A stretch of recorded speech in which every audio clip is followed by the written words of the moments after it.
Salut, c'est Trado, je suis content de vous retrouver pour ce nouvel épisode de la construction de votre portefeuille avec des ETF. Je vous rappelle que ce format ne s'adresse pas aux traders, ce format s'adresse aux investisseurs de long terme qui veulent constituer au meilleur prix un portefeuille basé sur des ETF qui sont des produits qui permettent pour un prix absolument sans équivalent de bâtir intelligemment, simplement, rationnellement vos actifs de long terme.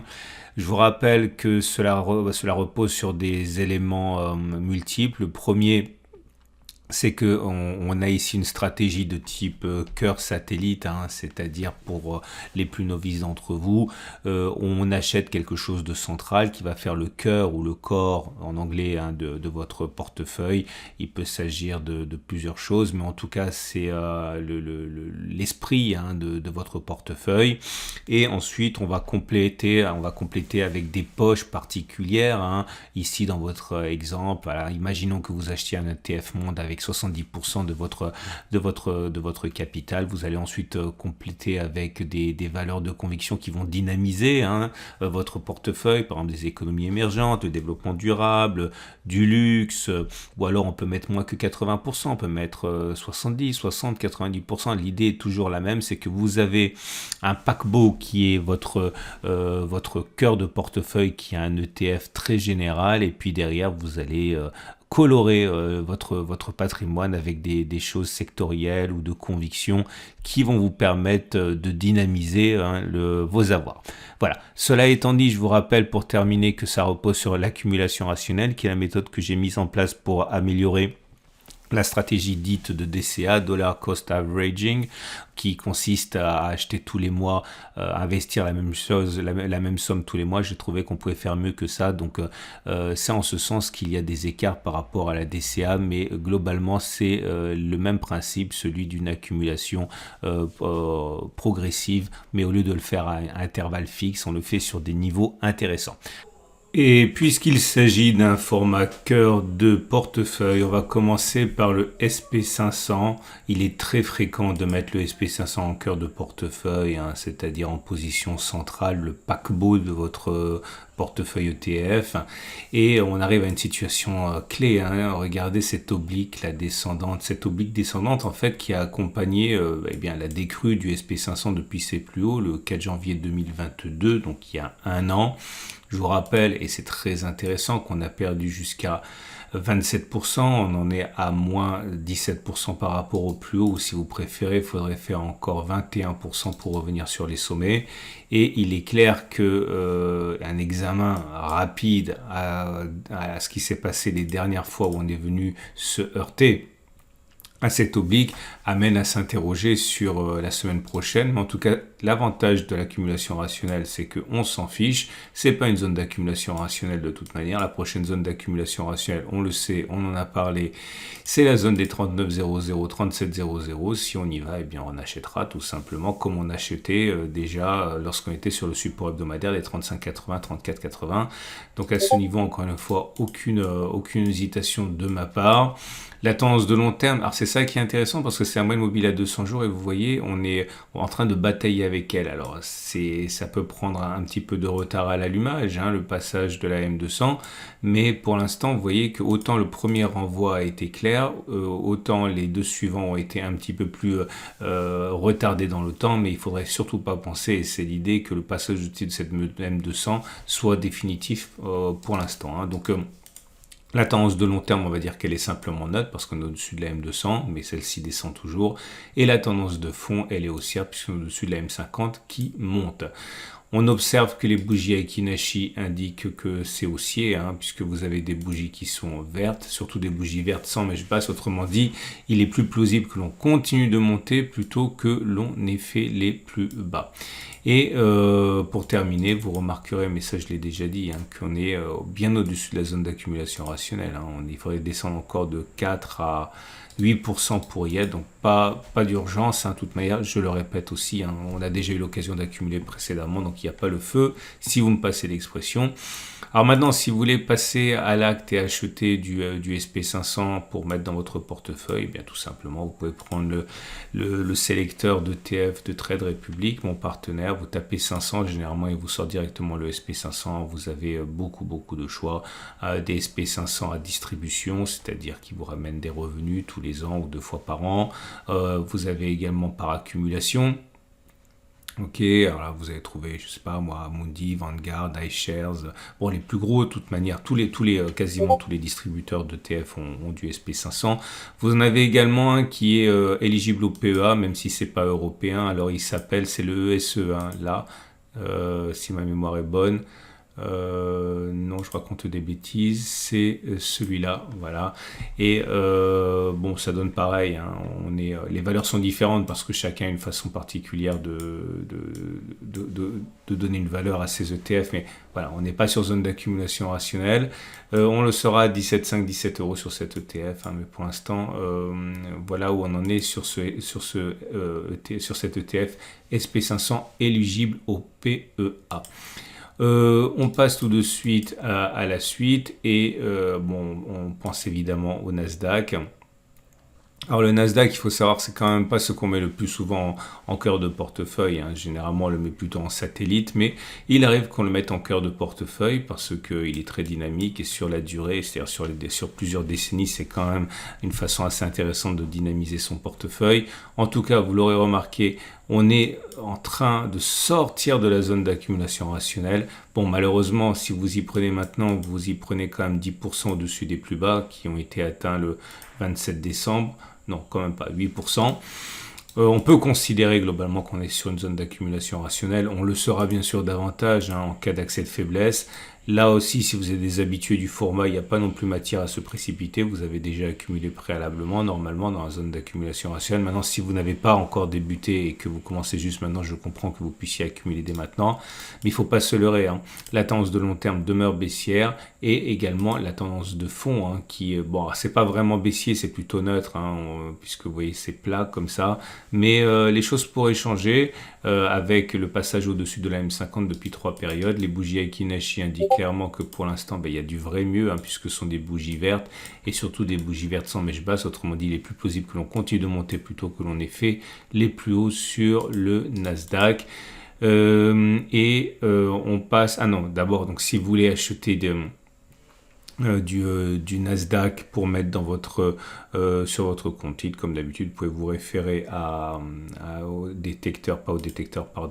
au sélecteur d'ETF de Trade Republic. Donc vous tapez simplement Nasdaq et vous allez avoir plein de choses différentes. Alors celui d'iShares, c'est celui de BlackRock, c'est le numéro mondial.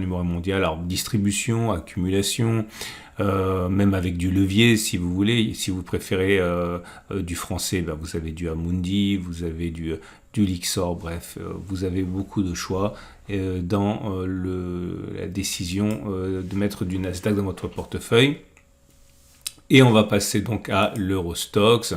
Alors l'Eurostoxx, c'est pareil, si vous voulez mettre du cœur de portefeuille, si vous êtes européen, c'est quand même assez classique de mettre de l'Eurostoxx 600 ou de l'Eurostoxx 50 dans son portefeuille en cœur de portefeuille. Donc les 600 mastodontes, attendez, ça c'est pas bon, c'est la semaine dernière, voilà, comme ça. Donc les bonnes nouvelles, c'est qu'on a réussi à passer la résistance ici.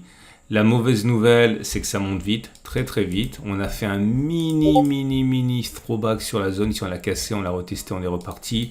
C'est vraiment minimaliste, c'est pas suffisant. Il faudrait consolider bien plus. Je vous mets quand même la zone à surveiller. Donc c'est une zone qui est comprise entre 447 et 442 points. Ça veut dire que si jamais on retourne dans cette zone, eh bien ce sera zone d'accumulation rationnelle. Mais plusieurs choses à dire. Moi, je n'écarte pas du tout, constatant la progression qu'il y a eu depuis la zone d'accumulation rationnelle des 380-390. Attendez, regardez quand même, c'est fou. Depuis octobre, c'est-à-dire en l'espace de 4 mois, même pas, on a pris 20% sur un indice. C'est pas une action, donc ça va vite. Donc Soit vous attendez que l'on revienne sur les 447, 442, vous pouvez éventuellement accumuler sur cette zone, mais toute ma méthode repose sur l'idée on accumule régulièrement, hein, donc un retour sur les 446, 421, il faut impérativement que vous soyez capable d'en profiter. Donc certains prendront la solution de soit diviser l'entrée un peu ici, un peu là, soit jouer un coup de poker et parier sur l'un ou sur l'autre en espérant que le processus ira dans leur sens, par exemple que on ira jusqu'à là, ce qui leur permettra de renforcer. Mais bon, c'est sûr que si on va là et qu'on redépart après, vous en voudrez. Mais c'est pour ça que certains, ceux qui le peuvent, hein, diviseront leur entrée sur chacun des supports. On remarquera également que les bougies Ekinashi sont haussières, évidemment avec une telle progression, bougie verte sans mèche basse, donc il est plus possible que ça continue de monter. Regardez les bougies, le sélecteur de TF de mon partenaire. Donc si vous tapez Eurostoxx, voilà. Donc Eurostoxx 600, celui d'iShares toujours disponible, celui d'Amundi. Bref, ce sont toujours les mêmes grands noms qui apparaissent. Hein, donc vous cliquez dessus et puis vous allez regarder ce qu'il y a dedans et vous choisissez. Maintenant, vous pouvez également, puisque j'y suis, je le mets l'Eurostoxx 50. Alors, il y en a qui s'appellent carrément Core, hein, pour mettre vraiment l'accent sur le fait qu'il réplique l'indice.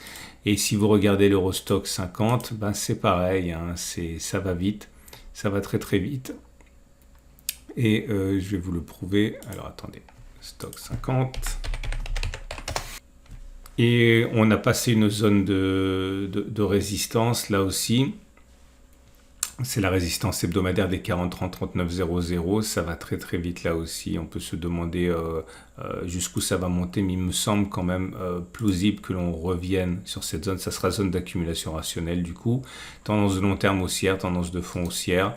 On n'est pas sur zone d'accumulation rationnelle, je l'ai dit, je le répète. De toute manière, encore une fois, c'est pour ça que il faut vraiment investir régulièrement. Comme ça, vous n'avez pas la peur de ne pas faire partie du voyage, mais on a déjà accumulé ici, donc il n'y a pas vraiment matière à se précipiter. Hein. Alors, si vous ne l'avez pas fait, par contre, c'est autre chose, mais je pense vraiment qu'il y a moyen d'espérer un retour sur les 40, 30, 39, 0. On va terminer avec le CAC 40. Et avant de continuer, je vous rappelle que si vous cherchez un courtier pour passer vos ordres et investir sur les ETF comme moi-même je le fais, eh bien vous pouvez passer par mon partenaire Trade Republic. Trade Republic, c'est allemand. Trade Republic, c'est plus d'1 million de clients, des milliards sous gestion, avec un choix absolument incroyable d'actions et d'ETF. Et même vous pouvez accéder à des ordres de bourse à 0 € si vous faites des plans programmés. Mais le plus intéressant pour la nouvelle de cette année, c'est que Trade Republic rémunère 2% vos liquidités pendant que vous attendez que l'on arrive en zone d'accumulation rationnelle. Donc un avantage significatif dans cette méthode que j'applique, hein, et qui consiste à attendre les zones clés pour acheter. Eh bien, pendant que vous attendez, vous avez la possibilité d'être rémunéré. Voilà, dernière chose, et je le répète parce que je l'ai déjà dit, Trade Republic est régulé par la BaFin, c'est-à-dire l'équivalent de l'AMF allemande, qui est réputée même encore plus sélective.